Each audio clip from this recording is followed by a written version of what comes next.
Kayak dengan ada kampanye kabur aja dulu Mas, itu gimana? Apa? Kabur aja dulu ada kampanye. Biarin lah hashtag apa-apa, masa hashtag kita peduliin. Iya. Terakhir dari Kemenlu menyatakan kalau ya nggak masalah itu hak dari setiap warga. Kabur aja lah, jangan balik lagi. Bang Noel, Anda kan sudah memberikan tanggapan ya terhadap tagar kabur aja dulu. Ini tanggapan Anda bisa dikatakan cukup kontroversial karena Anda menanggapinya sambil berkelakar. Ini cerminan dari tanggapan pemerintah secara resmi?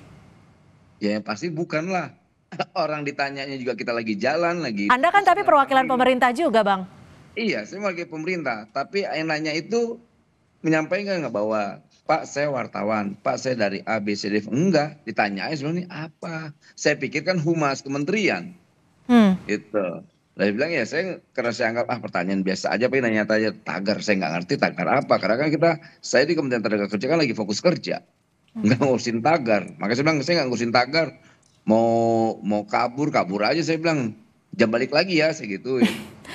Bang Noel, ini kan tagar sebenarnya sudah cukup lama menjadi tren dan juga sudah viral. Anda sebagai Wakil Menteri Tenaga Kerja, apa yang akan dievaluasi? Melihatnya ini hal sepele kah atau hal seperti apa? Karena ini ada yang menyebut bahwa ini adalah cerminan dari kaum muda yang putus harapan, sulitnya mencari kerja di Indonesia. Ya kalau seandainya itu sikap yang pesimis, ya menurut saya itu tidak mewakili generasi Gen Z ya, generasi anak muda. Karena gini, kalau mau lihat sejarah Republik ini, Republik tidak ada, lahirnya dengan semangat-semangat kaum muda. Kok kenapa tiba-tiba ada generasi yang ingin pergi aja dulu, apa dan sebagainya. Nggak malu dengan rakyat di Gaza yang wilayahnya udah dibom, dibantai, diapain, diledakin, mereka tetap semangat untuk mati di tanah Tapi maaf airnya. Bang Noel, saya potong. Ini kan bukan apple to apple ya kalau kita membandingkan antara Indonesia dan Gaza. Tapi gini dong, masa dia meninggalkan bangsa gini, orang mau kerja atau hidup di luar negeri tidak ada yang larang. Tapi baru kali ini ada orang ngajak kabur. Kok kabur? Loh, tanya nih tanya Mas Ainun. Mas Ainun ada nggak yang larang Mas Ainun untuk tinggal di Singapura, kerja di Singapura? Nggak ada. Tapi data dari Kemenaker sendiri, pengangguran di Indonesia berapa nih datanya untuk usia-usia produktif? Ya cukup lumayan banyak ya, data secara akumulatif itu kemarin itu 7,47 juta gitu loh. Dan ini lumayan, dan kita pemerintah lagi fokus bagaimana mengatasi itu. Gitu. Karena kita lihat kondisi global ini kan tidak baik-baik aja. Tapi kita tetap punya keyakinan pemerintah. Coba kita selesai sama-sama. Pemerintahan Prabowo Gibran ini lagi sangat concern terhadap problem ini. Makanya kita bikin ada yang namanya tuh program JKP, Jaminan Kehilangan Pekerjaan. Lantas kita juga Pak Prabowo kemarin akan melakukan investasi-investasi yang basisnya bagaimana ada resapan tenaga kerja. Banyak, kita melakukan banyak hal. Lalu apakah kita sampaikan, wah ini nanti kita... Tidak, bukan itu tugas kita. Tugas kita bagaimana menyelesaikan persoalan-persoalan. Dan itu bukan tugas Kementerian Tenaga Kerja aja, tapi semua lintas kementerian. Ini dinilai terus apa yang terjadi pas dikirim itu, apa yang terjadi? Ini semacam ancaman kepada para kebebasan pers, Pak. Udah dimasak aja. Kalau kepala batu udah dimasak aja. Ada juga anggapan jadi ancaman pembunuhan gitu Pak. Gimana Pak responnya Pak? Enggak lah, saya lihat dari media sosialnya Francisca yang wartawan Tempo itu, dia justru minta dikirimin daging babi. itu kan semacam jokes lagi. Iya, sama artinya dia nggak terancam kan. Buktinya dia bisa bercanda, kirimin daging babi. Tapi artinya sikapnya sudah diadukan ke Dewan Pers, Pak. Ya kan ini kan nggak tahu, ini kan problem mereka dengan entah siapa yang ngirim. Buat saya nggak bisa kita tanggapi apa-apa.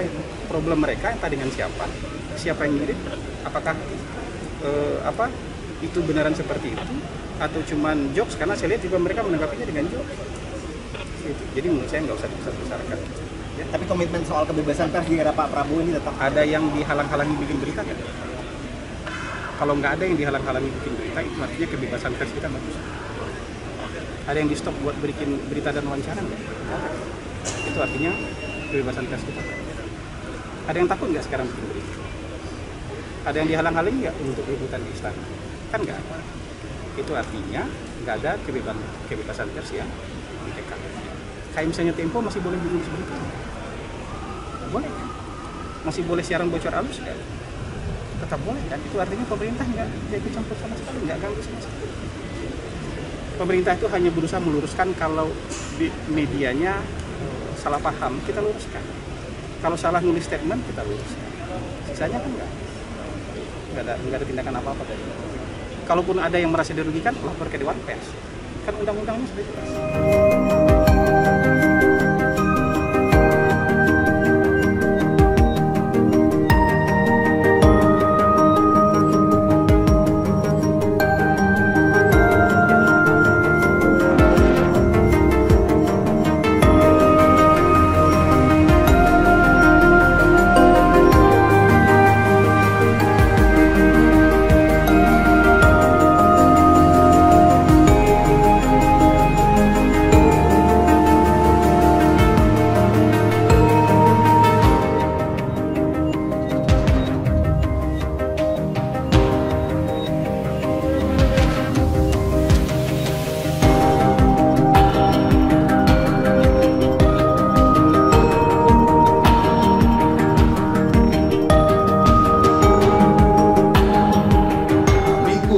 TNI, Angkatan Darat khususnya, kami akan loyal 100% dengan keputusan. Jadi gak usah rame bikin apa ribut di media segala macam ini ya.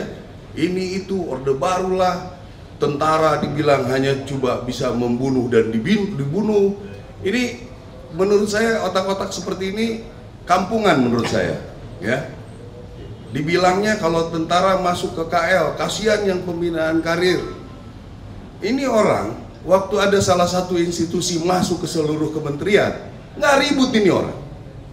Apakah dia bekerja di institusi itu? Nah ini perlu media-media juga tanggap seperti itu.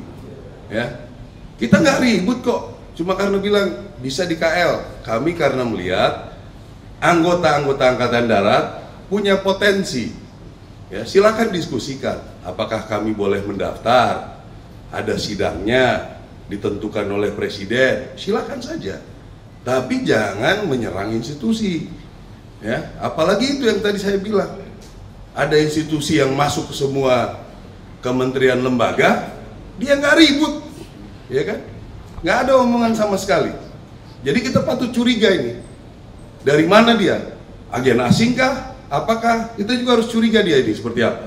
Ya. Intervensi ini kelompok ini 60% tidak pernah melihat menu dengan gizi seimbang. Kalau makan itu ada nasi, ada bala-bala, ada mie atau bihun, kerupuk, kecap, nah, itu semua karbohidrat. Itu sudah cukup bagi mereka bahagia. Yang penting asal bisa hidup. Dan 80% dari anak kelompok ini tidak pernah minum susu, bukan karena tidak tahu susu itu bermanfaat, tapi tidak mampu beli susu. Sementara anak yang sekarang masih dalam kandungan, di dalam ibu hamil, kemudian anak balita, anak TK, anak SD, SMP, dan SMA, 20 tahun kemudian ini akan menjadi tenaga kerja produktif. Nah, kalau kita tidak intervensi, kita khawatir tenaga kerja produktif ini berkualitas rendah. Ya, jadi jangan heran kalau PSSI itu sulit menang karena main 90 menit berat. Kenapa? Karena gizinya tidak bagus dan banyak pemain bola lahir dari kampung. Nah, sekarang PSSI sudah agak baik karena 17 pemainnya merupakan produk makan bergizi di negeri lain.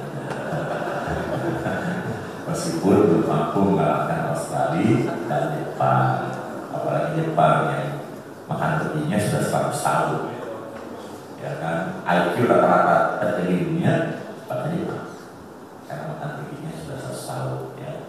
Jadi untuk olahraga sekalipun kita butuh kecerdasan, karena untuk bisa mengoper bola dengan cermat tanpa melihat selain latihan itu kecerdasan. Ya. Bisa membaca permainan lawan dan lain-lain. Jadi kita berharap dengan program makan bergizi yang akan mencakup 82,9 juta ini, mulai dari hamil, usia balita sampai anak SMA, itu memiliki hal yang strategis karena kita harapkan dengan prestasi besar pemerintahan Indonesia masa depan ini akan dihasilkan SDM yang berkualitas di tahun 2020.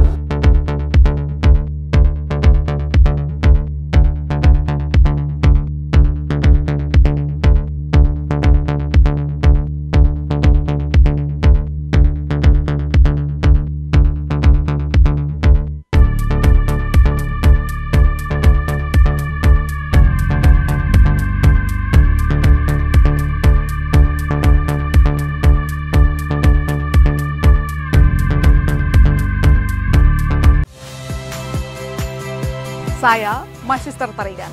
Saksikan program-program Kompas TV melalui siaran digital, pay TV, dan media streaming lainnya. Kompas TV, independen, terpercaya.